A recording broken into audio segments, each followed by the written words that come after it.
Welcome back to Gatorback Cycle Park in Gainesville, Florida. Art Ekman, David Bailey, and Davey Coombs bringing you the action. You see the interval there with Jeremy McGrath and the second place rider, Greg Albertine, but right next to him is number 2, Jeff Emig, and number 5, Ryan Hughes on the Kawasaki's. That section is tough. You can see Albertine swapping around. They come in there in like 4th gear, and then they actually have to go through it under braking for that left-hander. Let's go down to the mechanics area. Davey Coombs. Davey? They're down here with Jeremy Albrecht. This is Jeff Emig's mechanic. What kind of strategy do you think Jeff's going to use to try and pass Albie? Well, he's just trying to relax and breathe. It's a long race, and I mean, he knows what he has to do to win. He's been doing this a long time, so he'll do it. Is he going to settle for second? If he gets a second, or is he going to ride to Jeremy? He knows it. I mean, he might settle for second knowing he can win the next moto and get the overall, but he knows he has to at least get second to be in the running, so. All right, thanks, Jeremy. Sounds funny, David, to hear him remind him to breathe, but it's an essential part because a lot of us hold our breath through exciting times. Right. You think, you know, duh. I mean, how hard is it to remember how to breathe? But if you think about it, if you hold your breath at all, you tense up automatically. So they have to remind these guys to breathe. Anything you do, art, martial arts, yoga, whether you, I mean, my wife, when she had a baby, breathing is so important. Number 8, Mike LaRocco, a moto winner last year here, is in 5th position.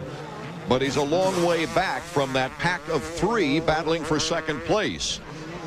Yeah, this must be pretty frustrating for Mike, and winning the first moto here last year, really being the dominant guy and being way off the pace. It might be because of his start, but still, it's... Oh, Albertine went down, and the 2 Kawasaki's went by the Suzuki, moving into 2nd and 3rd. That's a lapper. But Albertine gets right back up. He's still in 4th place. Final lap, Jeremy McGrath way out in front. He has dominated this race from the very beginning. That was after a skirmish with Greg Albertine just for the first few laps. But you can see the difference between McGrath and Greg Albertine. Albertine going down, losing positions, dropping way off the pace, and once again, McGrath, perfect. Well, he certainly looks perfect. He makes it look awfully easy. You know, just to look at it here, you don't know he's shifting and braking and thinking about all the ruts, and this track is really rutted up. Well, the track is becoming more difficult as the days continue. It's gotten slick here and there.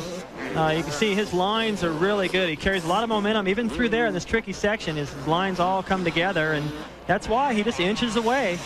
And, look how clean he is. I don't think Skip's going to even have to wash the bike between motos. Just put gas in it, check the chain, and hang out, have a sandwich. Well, those ruts now are looking like you could catch a peg in it. Now, some of them are starting to get deep. McGrath right there. A lot of times in the last couple of laps, especially if you've got a lead, you can experiment. And it looked like to me he did just that. He went into that berm, about halfway through the berm, he cut out to the inside, and he got a stronger run at that elevator shaft because that main line's going to get rougher. So he's already thinking ahead. Jeremy McGrath with a brilliant race to lead off the motocross season. Still showing the speed he did earlier coming through those whoops. Well, you can see how far back it is to second place. You just barely get a glimpse of somebody. Not even sure if it was a lapper or not. Now a little wheelie for the fans. Very much a showman. He knows how important that is to be a popular motocross rider. It's not just talent. It's the interaction with the fans and being able to set up the bike, promote yourself. And McGrath's done a good job of it. And yeah, I can't believe how many wins he's strung together in such a short period of time. Really, because he had some sweeps there at the end of last year. Jeremy McGrath to the cheers of the record-breaking crowd here at Gatorback Cycle Park.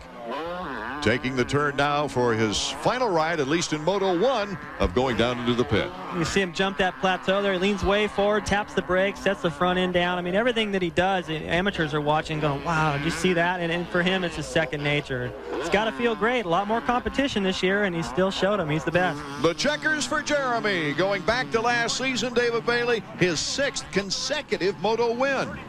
Last year finished 3rd here in the first moto, way off the pace, bringing the confidence that goes along with that #1 plate, starting off this season even stronger. Jeremy McGrath, the victor in Moto 1 with Emig and Hughes on the platform with him. Albertine and LaRocco rounding out the top 5. Then Bradshaw, a 6th place finish. Let's go to Davey Coombs with Jeremy. We're down here in the winner's circle with Jeremy McGrath. Jeremy, indoors, outdoors, still undefeated. Well, I feel pretty good out here today. You know, it's got to get used to riding that rough stuff again. I'm kind of got a little cold. I think the cold's good luck for me here at Gainesville, and turned out good the first moto. You finished just like you finished the second moto last year here with a runaway. How do you feel going into the second moto this time? I feel strong. First half of the moto, I was kind of a little nervous. I think it was Albie on my tail or someone, and he was putting a fender in there, so it's getting me a little nervous. As soon as I found the groove, I started pulling away, so I'm looking good for second moto. Yeah, and how did you feel at the end of this moto? You feel strong? Oh yeah, I feel real strong. Only thing, my hand's a little sore, but just comes with time. All right. Congratulations, Jeremy. Thanks.